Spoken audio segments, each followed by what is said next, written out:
শোনেন একটা গল্প বলি। দুই চোর চুরি করতে গেছে,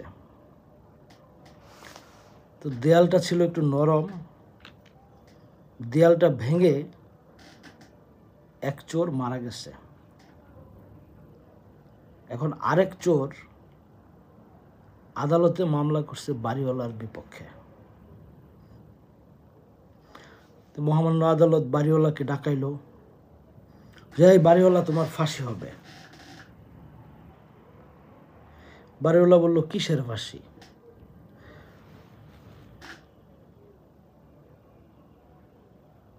আদালত বলল ওই যে চোরা বিচার দিছে, তোমার দেয়াল পইরা এক চোর মারা গেছে, এই কারণে তোমার ফাঁসি। বাড়িওয়ালা বলতেছে আমার তো কোনো দোষ নাই, এটা তো রাজমিস্ত্রির দোষ। বাড়িওয়ালারে ছাইরা দিছে, রাজমিস্ত্রিরে ধরে আনছে। রাজমিস্ত্রিরে কইতেছে তোমার ফাঁসি হবে। কিসের ফাঁসি? আদালত কইতেছে ফাঁসির পরে জানা যাবে। তো রাজমিস্ত্রি কইতেছে আমার তো কোনো দোষ নাই, এটা তো যোগালির দোষ। কারণ যোগালি ওই সিমেন্ট বালি যখন গলছে তখন নরম করে গলে ফেলছে। তো রাজমিস্ত্রিরে ছাইরা যোগালিরে ধরে আনলো। যোগালি কইতেছে এটা তো আমার কোনো দোষ নাই, আমি যখন বালি সিমেন্ট গোলাচ্ছি তখন মস্ত বড় এক হাতি সামনে দিয়ে দৌড়, আমি তো ভয়ে পানি বেশি দিয়ে ফেলছি, এটা তো হাতিওয়ালার দোষ। আদালত করলো হাতিওয়ালারে ডাক, হাতিওয়ালারে ধরে নিয়ে আসলো। হাতিওয়ালা কইতেছে এটা তো আমার দোষ না,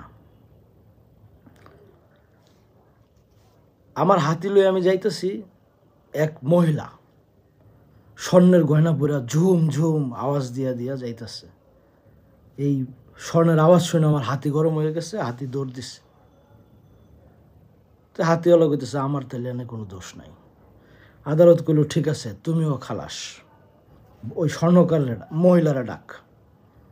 মহিলারে ধরে নিয়ে আসছে, মহিলা তোমার ফাঁসি হবে। মহিলা কিসের ফাঁসি?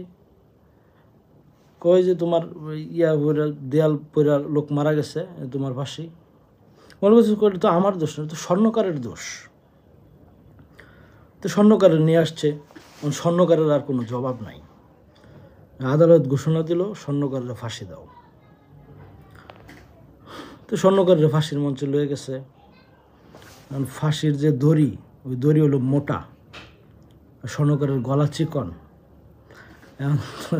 আর ফাঁসি দিতে পারে না স্বর্ণকার, ওই গলা চিকন রশি মোটা, ফাঁসি হয় না। আদালত সিদ্ধান্ত দিয়ে দিচ্ছে স্বর্ণকারে ছেড়ে দাও, এদেশে যার গলা মোটা এমন একটা দূরে আনো, হ্যার ফাঁসি দিব।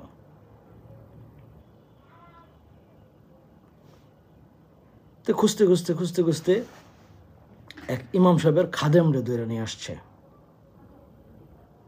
তার সাথে রশি মিলছে, তাকে ফাঁসি দিবে। তো খাদেম কইতেছে কি এর ফাঁসি? ফাঁসির পরে কমো, আগে ফাঁসি দিয়ে লই। তো খাদেম রে ফাঁসির মঞ্চে লয়ে গেছে। এবং আইসা দেখে খাদেম কইতেছে আমার একটা শেষ ইচ্ছা আছে, ফাঁসি যেহেতু দিয়ে ফেলবেন তো শেষ ইচ্ছাটা পূরণ করে দেন। কি ইচ্ছা?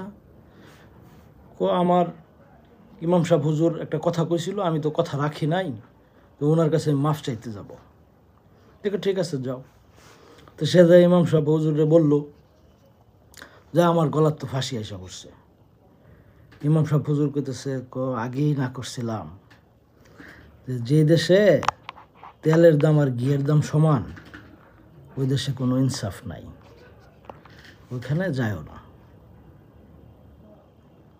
ঠিক আছে আমি ফাঁসি তোমার বাঁচাই দিতেছি, ফাঁসির মঞ্চে যখন তোমার নিব তখন আমিও যাবো, যখন তোমারে কইব তুমি ফাঁসিতে ঝুলো তখন আমি ফাঁসিতে ঝুলবো। তো দুইজনরে ফাঁসির মঞ্চে লয়ে গেল। খাদেমেও কয় আমারে ফাঁসি দেন, ইমাম সাহেবেও কয় আমারে ফাঁসি দেন।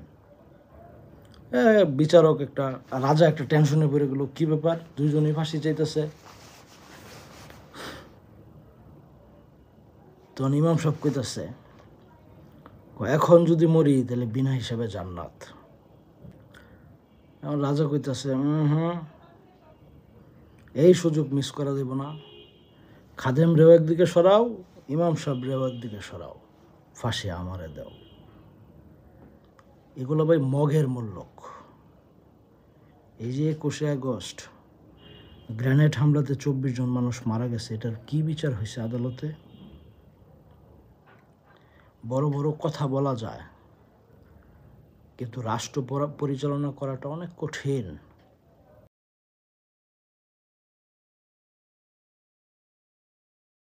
ওই সময় ওই গ্রেনেড হামলা, তার পরিপ্রেক্ষিত, তার মানে আমি আপনাকে ফ্র্যাঙ্কলি বলি, যদি আপনাকে প্রশ্ন করেন যে এটার সাথে কি সরকারের কোনো শীর্ষস্থানীয় মহল জড়িত ছিল কিনা, অবশ্যই ছিল। এটা হতে পারে না এত বড় একটা আক্রমণের ঘটনা ঘটেছে সরকারের কোনো মহলই জানে না।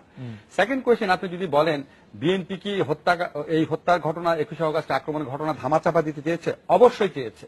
তারা জঘন্য রকম ভাবে ধামাচাপা দিতে চেয়েছে, হাস্যকর ভাবে ধামাচাপা দিতে চেয়েছে, এবং অবশ্যই সরকারের কোনো না কোনো সেক্টর জড়িত ছিল। এখন সময়ের কাঠগড়ায় সবাইকেই দাঁড়াতে হয়। আমাদের ভুল আছে, অনেক ভুল আছে, আমাদের ভুলগুলি আমরা সময়ের উপর ছেড়ে দেব।